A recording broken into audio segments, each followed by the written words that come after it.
Jadi Syekh Imran ya, waktu mondok di Mekah ini berasal dari, nanti juga ada nasihat juga, ini berasal dari tulisan tangan Kiai Muntaha. Karena yang memondokkan Kiai Imran, Kiai Hasan, Kiai Saidin ini adalah Kiai Muntaha.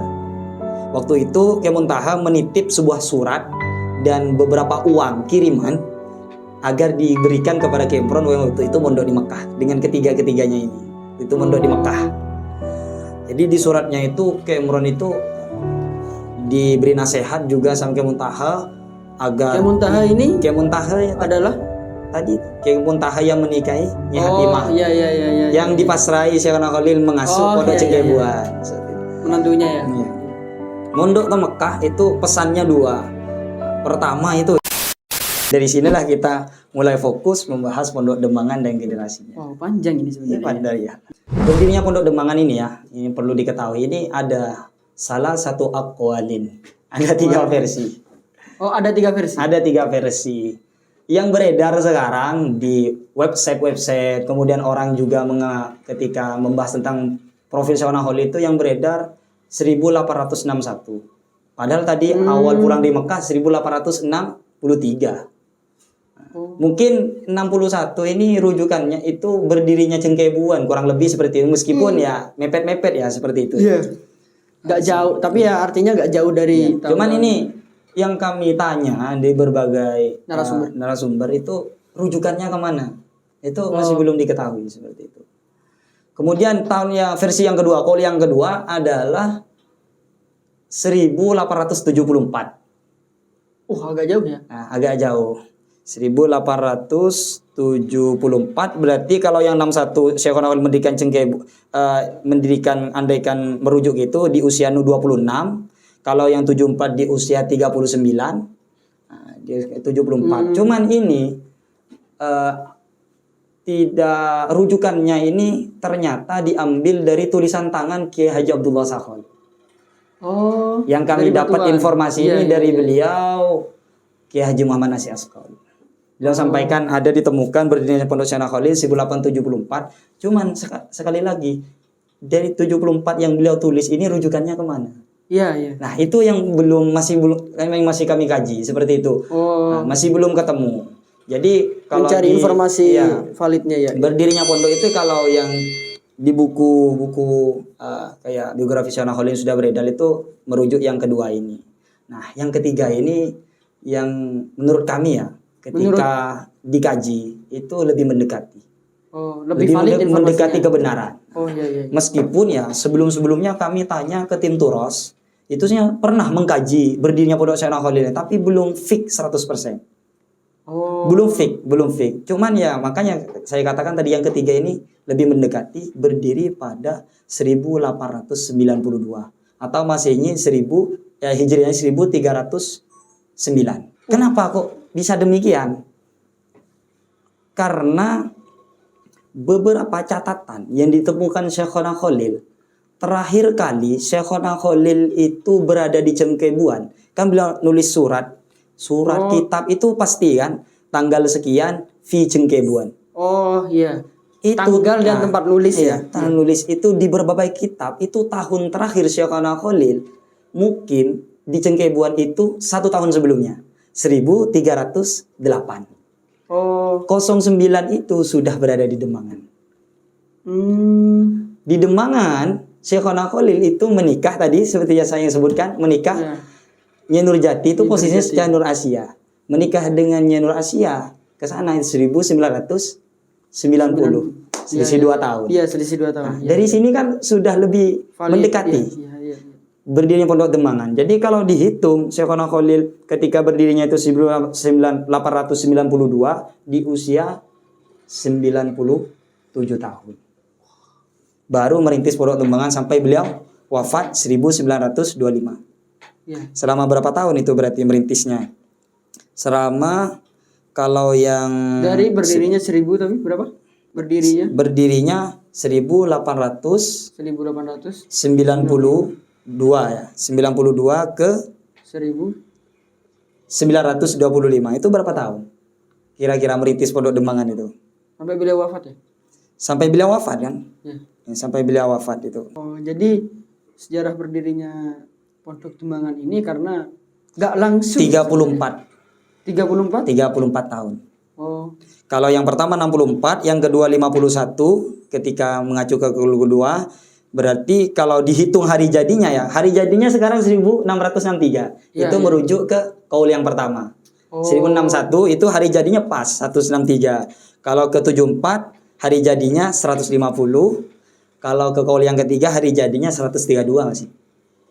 Ya. Nah, ya mungkin ini ya kalau hari jadi ya mungkin lah karena itu sudah berjalan mungkin, tapi karena penemuan data baru ditemukan.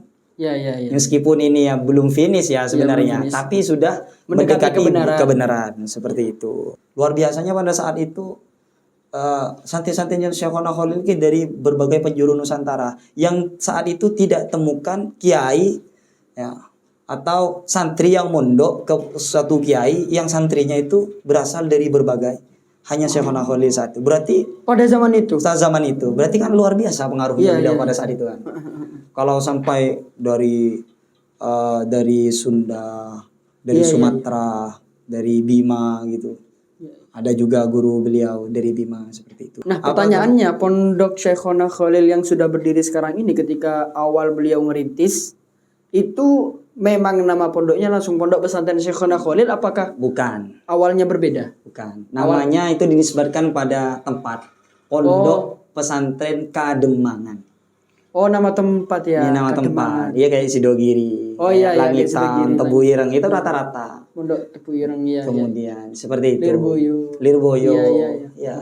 Mungkin merujuk dari sini ya, pondok-pondok yang nama tempat itu ya mungkin ya, kan bisa jadi. Ya kan ada yang lebih dahulu berdirinya. Oh iya, iya. Iya, seperti itu. Jadi kemudian disingkat menjadi Demangan. Aslinya Kademangan, di Demangan ya lumrahnya orang Madura kan suka Iya, nyikat-nyikat suka seperti itu. nyikat-nyikat. Dari Kademangan menjadi Iya. Demangan. Memang lidah-lidahnya orang Madura, memang tidak mau ribet memang. Ya, seperti itu. Iya, iya. Kemudian setelah Syekhona Khalil wafat 1925 ya. 25. 25, kemudian tahun 26 itu berdirinya Nahdlatul Ulama. Iya, Siapa sebenarnya penerusnya? Aslinya ini sebenarnya sudah disampaikan oleh salah satu majelis keluarga beliau Al-Mukarram Raden Ki Haji Muhammad Karor Iya, iya. Sakol. Jadi yang melanjutkan Pondok Pesantren Kademangan itu adalah Ki Imron. Iya, iya. Kita sedikit nanti membahas Ki Imron ini ya. Jadi Dan Ki Imron ini adalah putra ya, putra dari Syekhona Khalil dari Nyai Istri Raden ketiga. Arbi. Seperti itu. Karena tanah Demangan ini kan ini yang saya tahu informasi kan miliknya Nurjati itu sempat disengketakan sebenarnya. Cuman udah selesai karena ada salah satu sati sepuh itu yang menjadi saksi bahwa tanah itu sudah dibeli oleh Syekhona Khalil. Ini saya mendengar cerita, ini bisa keliru, bisa benar. Cuman yang info yang kami temukan seperti itu. Sudah dibeli oleh Syekhona Khalil seperti itu. Jadi miliknya Syekhona Khalil itu. Oh, jadi tapi nggak banyak orang tahu kalau tanah itu. Nggak banyak orang tahu. Ya mungkin dari majelis keluarga udah banyak tahu mungkin. Oh iya. Iya. Kalau Udah dari tahu. keluarga mungkin. Nah, dilanjutkan oleh Kiai Muhammad Imron. Kiai Muhammad Imron. Berarti, Cuman nggak berlangsung lama. Loh, kenapa gitu, Ustaz? Kan sebagaimana masyhur Kiai Imron ini kan jadab. Oh iya. Jadab ya? Konon mengatakan hanya 6 bulan. Oh. 6 bulan. Meskipun awal-awal Kiai Imron itu masih sempat mulang. Tapi sempat ngajar, secara sembunyi-sembunyi. Salah satu kiai santri yang beliau ajar Kiai Yasin, suami dari Nyasma. Oh. Kepang. Iya, iya, Nah, itu yang pernah mengaji. Juga sempat Kiai Imron ini nyemak Al-Qur'an. Al-Qur'an ya, anak-anak yang ngaji seperti itu. Iya, iya, iya. Seperti itu. Juga dulu ini kita bahas dari sosok Kiai Imron ini kenapa kok jadi jadab beliau? Iya, iya. Itu yang menjadi pertanyaan. Gini. Kenapa bisa menjadi jadab? Yang kami tahu itu ya seperti ini. Syekhona Khalil itu kan wali kutub. Iya. Kiai Imron ini sebagai putra memiliki ayah wali kutub begitu alimnya. Pengen dong niru ayahnya. Ya. Ini yang banyak tidak ketahui tentang pendidikan Kiai Imron. Banyak orang nggak tahu ini. Kalau masa kecilnya memang nggak kami temukan. Cuman pendidikan Kiai Imron ini yang kami temukan beliau ternyata pernah mondok di Mekah. Bersamaan 3. Satu saudaranya yang bernama Kiai Muhammad Hasan. Yang ketiga itu santri Cengkebuan juga. namanya Kiai Seridin yang keturunannya sekarang di Pondok Pesantren Seninan An-Nafiyah Kiai Abdullah Mas'ud. Oh iya. Nah, itu keturunan di Kiai Seridin. Kiai Seridin ini putra kebelun. Apa bahasa Indonya? Kewalun. Putra kebelunnya Syekhona. Putra ke-8. Bukan. Anak kebelun. Oh, Tiri. anak tiri. Karena disebutkan oleh waktu itu Kiai Samsuddin ya, Cengkebuan itu yang kami dapat info bahwa Syekhona itu abahnya Kiai Seridin ini wafat, ibunya itu dinikahi oleh Syekhona. Gimana? Ibunya dinikahi Syekhona. Ibunya Kiai Seridin kan ayahnya wafat. Ayahnya wafat. Kan yang putar kebelun. Oh, iya iya iya. Seperti itu. Jadi Kiai Imron ya, waktu mondok di Mekah ini berasal dari, nanti juga ada nasihat juga. Ini berasal dari tulisan tangan Kiai Muntaha. Karena yang memondokkan Kiai Imron, Kiai Hasan, Kiai Seridin ini adalah Kiai Muntaha. Waktu itu Kiai Muntaha menitip sebuah surat dan beberapa uang kiriman agar diberikan kepada Kiai Imron yang waktu itu mondok di Mekah dengan ketiga-ketiganya ini. Itu mondok di Mekah. Jadi di suratnya itu Kiai Imron itu diberi nasihat juga sama Kiai Muntaha agar Kiai Muntaha ini Kiai Muntaha ya, adalah tadi itu Kiai Muntaha yang menikahi Nyai Hatimah. Iya iya iya iya. Yang dipasrai Syekhona Khalil mengasuh Pondok Cengkebuan. Menantunya ya. Iya. Mondok ke Mekah itu pesannya dua. Pertama itu ini ya, nanti yang kedua ini tamparan bagi santri sebenarnya. Pertama yajtahidu an mujahadah fit tolab. Bahasanya itu ada bahasa Arabnya, ada Maduranya gitu. Iya. Mujahadah fit tolab, bersungguh-sungguh dalam mencari ilmu. Nomor dua itu Nah ini nih. nomor dua jentujen tedum. Kalau mau dibahasakan. Bahasa kasarnya ya. Bahasa kasarnya seperti itu. Jantu tedum. Jangan suka-suka tidur. Ternyata memang beliau waktu di Mekah itu luar biasa mujahadahnya. Oh. Ya karena beliau sangat ingin ya seperti abahnya. Iya iya iya. Lalu tidak mampu. Akhirnya menjadi jadab. Itu salah satu alasan yang beliau mungkin sebutkan karena itu. Tak ada pak makoma nama. Iya. Lo bisa Jauh sekali ya. Tidak apa ya, akhirnya jadab beliau seperti itu. Oh. Setelah itu sebenarnya waktu itu ketika terdengar Kiai Imron itu kan sembunyi-sembunyi, terdengar santri, terdengar beliau mulang, banyak santri yang Datang. Yang termasuk yang dulu murid-muridnya Syekhona Khalid. Oh. Yang dari Jawa. Itu Langsung berbondong-bondong ke Bangkalan. Oh. Lah sebab itu Kiai Imron gak kerso lagi. Oh, sebab Ditutup itu kitabnya. ulang lagi ya. Ulang lagi. Lalu beliau pindah ke Cengkebuan. Kiai Imron. Ke Cengkebuan, di Demang ke Cengkebuan. Di Cengkebuan, ini cerita dari Abdullah Sakhal bahwa salah satunya karena beliau di Cengkebuan itu sempat juga mengajar ponakan-ponakannya, ya, kayak termasuk Abdullah Sakhal nih salah satu. Dia sempat mulang. Setelah itu baru beberapa pasca wafatnya Syekhona Khalil itu beberapa mungkin cuman di Demang itu tercatatnya tadi 6 bulan, mungkin di Cengkebuan dan Tembangan itu beliau baru setelah itu ya mengasingkan diri, melancong. Iya. Seperti umum kalau Karor itu menyebutkan itu bahwa kalau ingin tahu Kiai Imron ya Kiai Lilur. Oh iya. Jadi perwujudan dari Kiai Imron itu ya Kiai Lilur. Seperti Lilur. Kiai Lilur Rahman. Sering ada di pesisir pantai ya sejak itu. Ada di pesisir pantai di sini nih Gebeng. Gebeng nih Kebengkalan nih. Harus baca. Oh, harus. Ya dekat sama kalau kemudian di Perancak 10 Pantai Tengket kan ada petilasannya sampai ke Telageh Banyuates, Nepa, ada sampai ujung sana Ampunten. Bahkan sampai sampai ke Masa Lembu. Jauh ya? Iya, jauh. Sampai ke Masa Lembu. Jadi, cuman akhirnya beliau memilih terakhir kali setelah melancong itu, terakhir kali beliau bermukim di Perancak 10. Dalamnya Kiai Khalil Sadrio. Jadi Kiai Imron ini ya tadi lahirnya ini banyak yang nggak tahu loh lahirnya Kiai Imron ini baru temukan. Lahirnya Kiai Imron ini malam Senin Jumadil Ula 1292. 1292 atau Hijriah. Hijriah. Atau 7 Juni 1875 Masehi. 7 Juni 1809 1875 Masehi. 1875. Wafatnya awal-awal di Cengkebuan di Peranca itu tahun 61. Tahun 61 wafatnya 1964, berarti beliau itu wafat pada usia 89. Wafatnya 17 Rabiul Awal 1384. Kalau dikalkulasi, yang saya kalkulasi itu berumur 89, hampir mirip dengan Syekhona Khalil.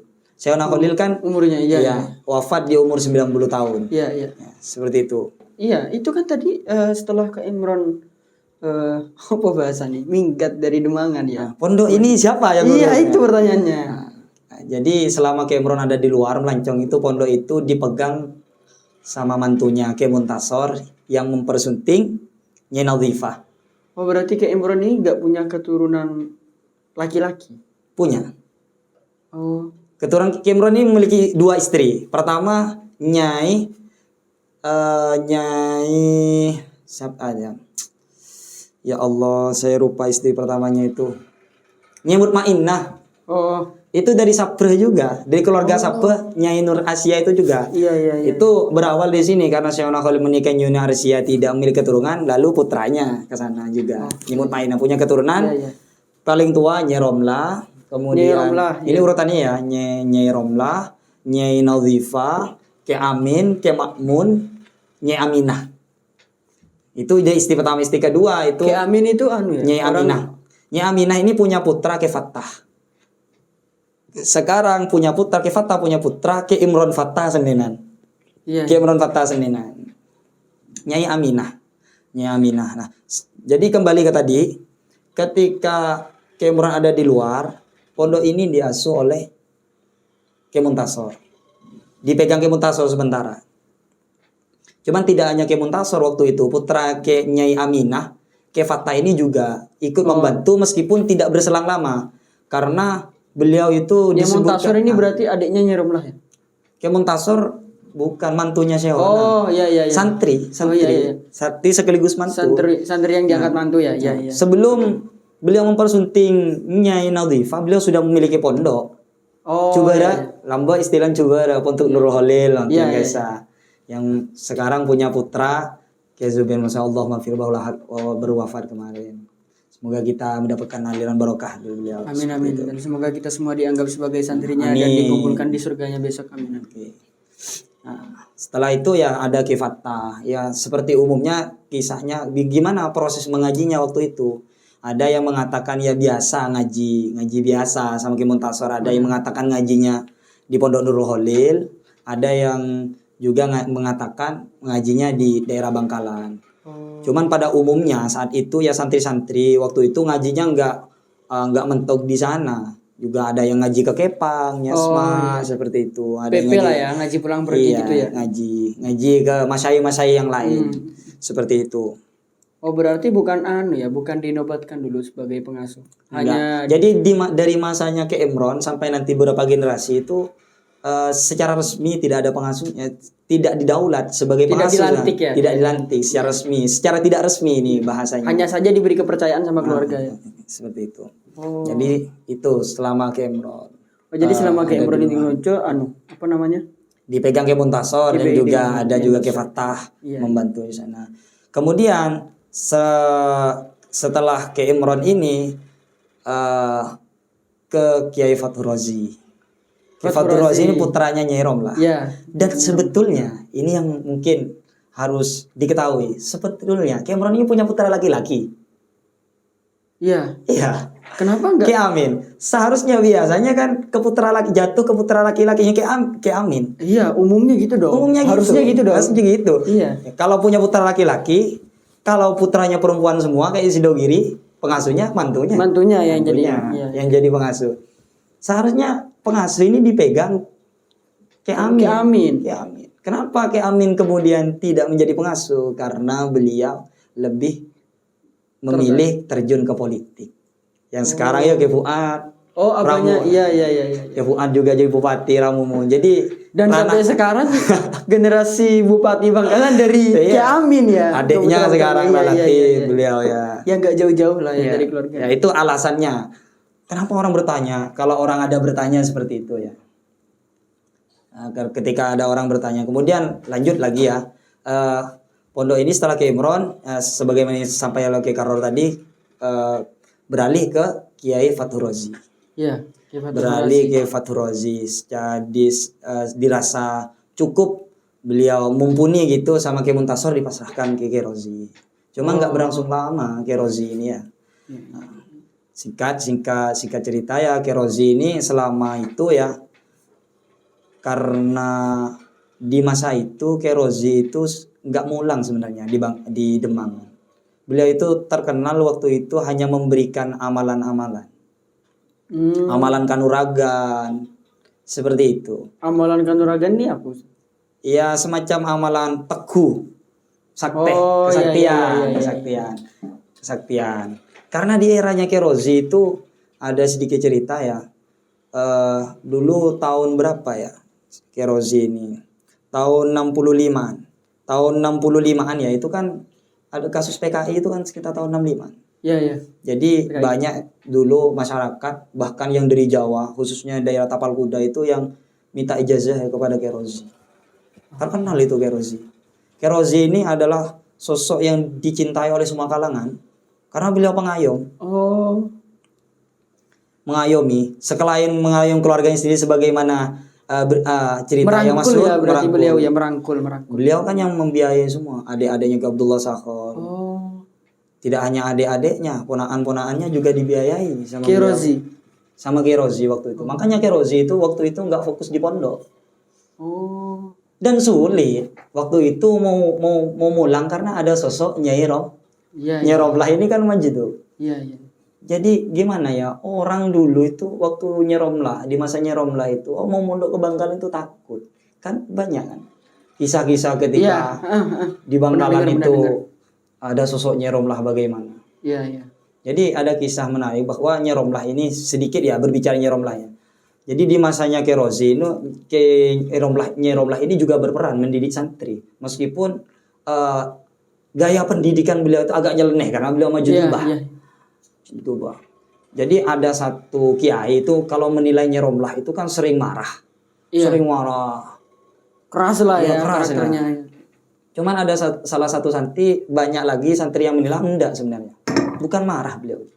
Semua apapun yang keluar dari beliau itu meskipun kesannya marah itu semuanya bisa dijadikan pedoman hidup. Iya. Yang mengatakan ini ada salah satu santrinya yang ada di Banyuates, namanya Kiai Muhammad Thayyib Azhari. Beliau itu sempat kena bacok kepalanya. Sama? Ya Allah. Masa? Iya. Sampai jebol ini. Cuman nggak mati sampai sekarang masih hidup orangnya. Saya sempat ke sana sowan. Tanya-tanya beliau. Ada waktu itu santri tidur di musola itu, diambil genteng 2, dipukulkan kepalanya sampai keluar darah semua. Sadis kan? Ya wajar aja kalau masyarakat waktu itu takut mundur. Jadi kalau nggak bener-bener orang yang bersungguh-sungguh mondok ke Demangan waktu nggak akan mondok di sana. Makanya Kiai Razi waktu itu fokusnya beliau mengkader adik-adiknya, kemudian fokus di masyarakat seperti itu di eranya Kiai Razi, di eranya Kiai Razi. Iya, iya. Terus pertanyaannya, dari mana beliau mendapatkan biaya sebanyak itu untuk membiayai semuanya? Ah, iya itu. Kiai Razi ini pembisnis. Oh. Beliau sempat punya pabrik kain di daerah Gresik, juga berbisnis tembakau. alah. Saudagar beliau ini. Saudagar. Iya, saudagar. Iya, melihat dari tadi sih yang punya tanah Demangannya siapa? Nyi Nurjati. Nurjati. Awal. Kan memang kalau melihat punya tanah berarti kan bukan orang biasa ya Ya. ibaratnya. Nyi Nurjati ini dari bangsawan kayaknya. Iya. Dari keturunan bangsawan. Sampai punya tanah berarti kan masyarakat elit berarti ya.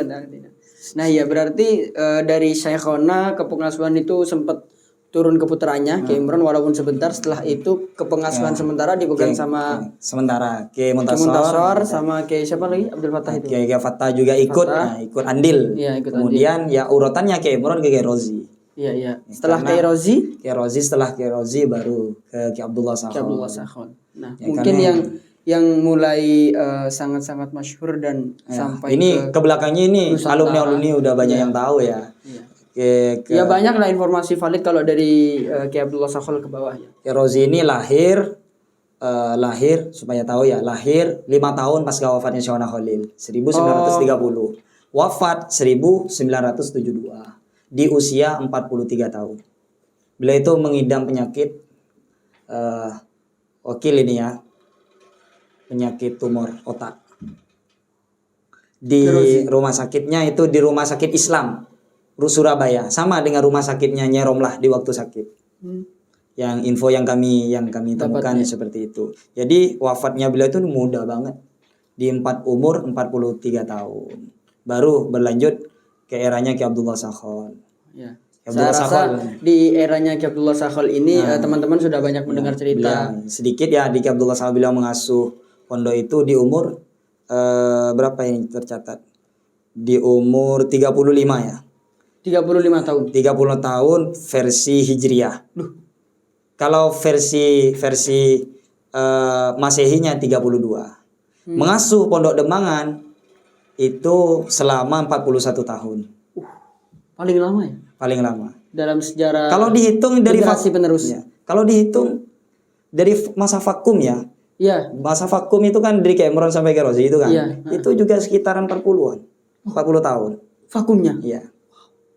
Sekitar itu. Lama banget. Coba dihitung dari 25 sampai Ki Abdullah Sakhol ini mengasuh 1967. Iya. Coba dihitung. 1967 ya. 1967 dikurangi 1925. 42 tahun. Vakumnya. Pondok pesantren vakum 42 tahun. Tapi luar biasa. Iya, iya. Banyak sekarang yang pondok vakum masih sampai saat ini masih belum. Iya, iya. Kalau zaman sekarang pondok vakum 1 tahun aja udah ludes kayaknya. Untuk berdiri lagi tuh Iya, ini iya. 42 tahun. Kemudian Susah. ini kan salah satu luar biasanya. Iya. Yang kemudian di era beliau juga nama pondok dirubah menjadi Pondok Pesantren Syekhona Khalil. Dinisbatkan kepada pendiri ya supaya. Jadi Pondok Pesantren Syekhona Khalil ini dinamakan semenjak kepengasuhannya beliau ya. Oke. Ki Abdullah Sakhol ya. Nah, setelah Ki Abdullah Sakhol langsung ke Ki Fahri, kemudian dan Ki sekarang Fahri. Ki Fahruddin Ashor. Masya Allah. Ya, memang yang saya tahu, yang saya pernah dengar dari Paman Karor itu sedikit informasi sejarah tentang kepengasuhan dari Ki Abdullah Sakhol ke atas. Karena memang Ki Abdullah ke atas itu kan minim ya informasinya. Minim. Ya. Nah, tapi dengan adanya tim Tim Turas Ilmi Madrasah Ma'arif. Tim Timas ini jadi saya sangat-sangat berterima kasih. Mungkin yang punya inisiasi kata jenengan juga tadi sempat bicara di belakang kamera atas perintah dan amanah dari Ki Ismail. Ya, Ki Ismail Al-Asqali seperti itu. Ya, ini sebuah amanah yang mulia. Iya, sangat-sangat mulia. Sangat mulia ini. Dari tadi yang kita yang kita obrolin tentang sejarah tentang Syekhona, tentang Ki Imron, Ki Rozi dan lain-lain, saya rasa sudah banyak yang bisa dipetik dari sejarah tadi. Meskipun masih banyak di era Ki Abdullah Sakhol dimulai di era perkembangan, kemudian ya berdirinya madrasah ibtidaiyah, kemudian pengajian pada saat Ki Abdullah Sakhol. Iya. Ini ya yang sakralnya yang perlu tahu mungkin ya, perlu diketahui ya bahwa Pondok Demangan di eranya Ki Abdullah Sakhol itu memang santrinya tua-tua ya, sudah ya 20 tahun. Dan perlu diketahui tidak ada peraturan. Oh, iya, kesadaran sih. Nah, iya. Kalau di zaman sekarang ibaratnya seperti di cuman hebatnya santri dulu ya. Ini mungkin ya sebagai meskipun era zaman setidaknya kita bisa jadikan tauladan ya. Hebatnya santri dulu itu meskipun nggak ada peraturan, waktunya ngaji, waktunya jemaah. Sampai membuat pondok-pondok lain itu iri. Pondok lain itu sudah ada peraturan kayak Kepang, tapi santrinya masih keton dari Abdullah mak bisa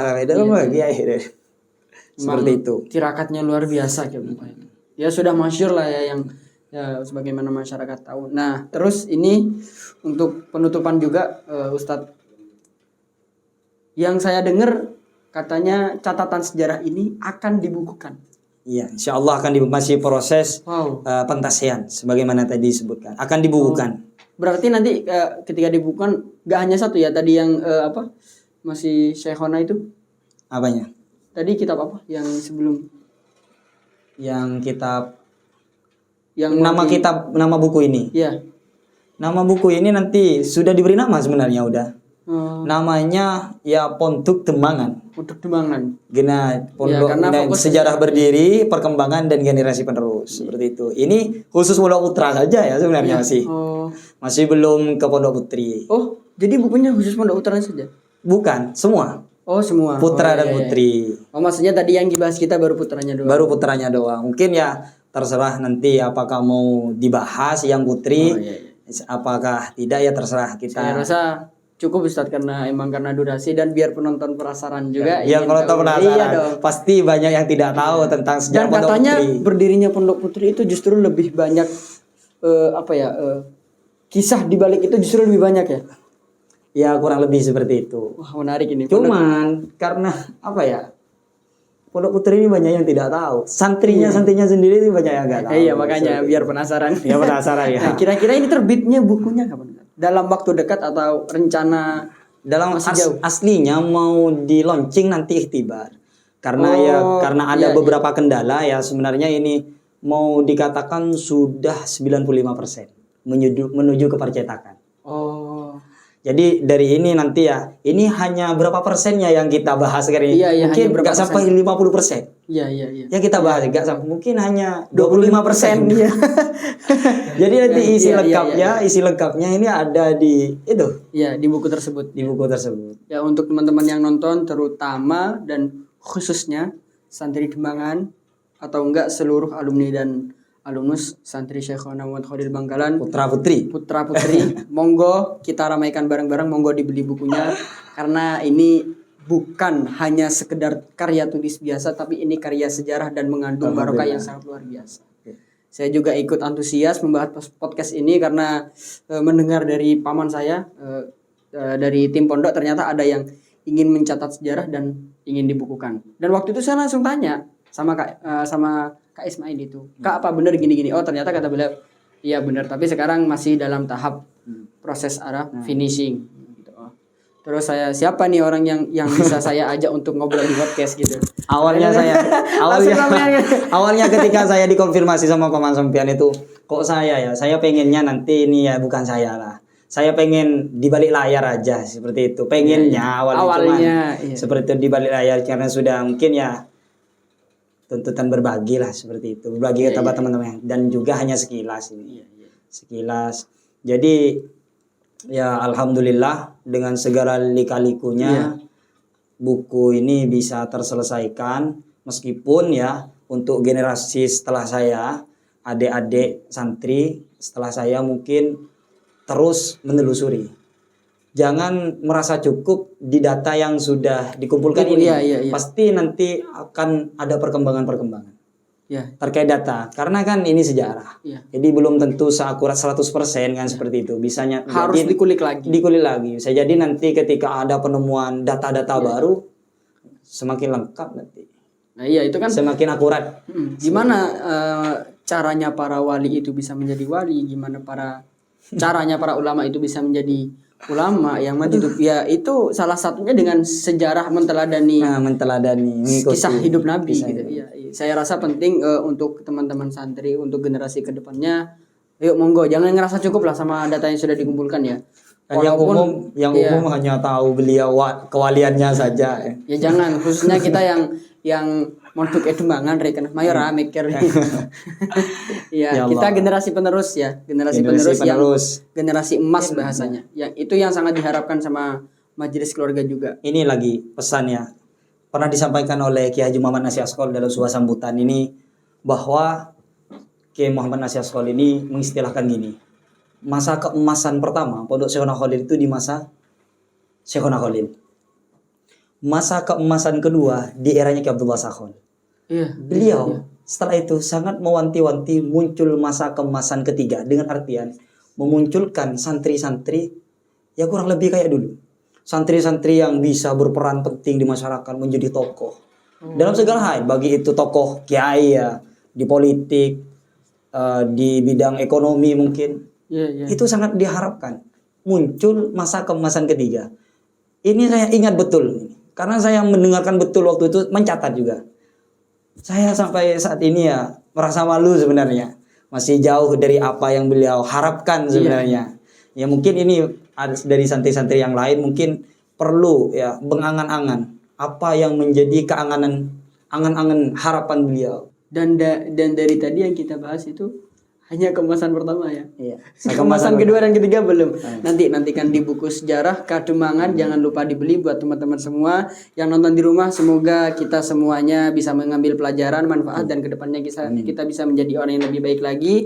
Dan baru-baru ini kabar dari Kiai Zubair, semoga kita sebagai santrinya dan juga masyarakat Madura bisa diakui sebagai santrinya beliau, Kiai Fakhri Nyaimud dan juga Kiai Zubair. Dan semoga suatu hari nanti di akhirat kita bisa berkumpul di surganya. Amin amin. Amin amin. Cukup dari saya. Semoga bermanfaat. Wassalamualaikum warahmatullahi wabarakatuh. Waalaikumsalam warahmatullahi wabarakatuh.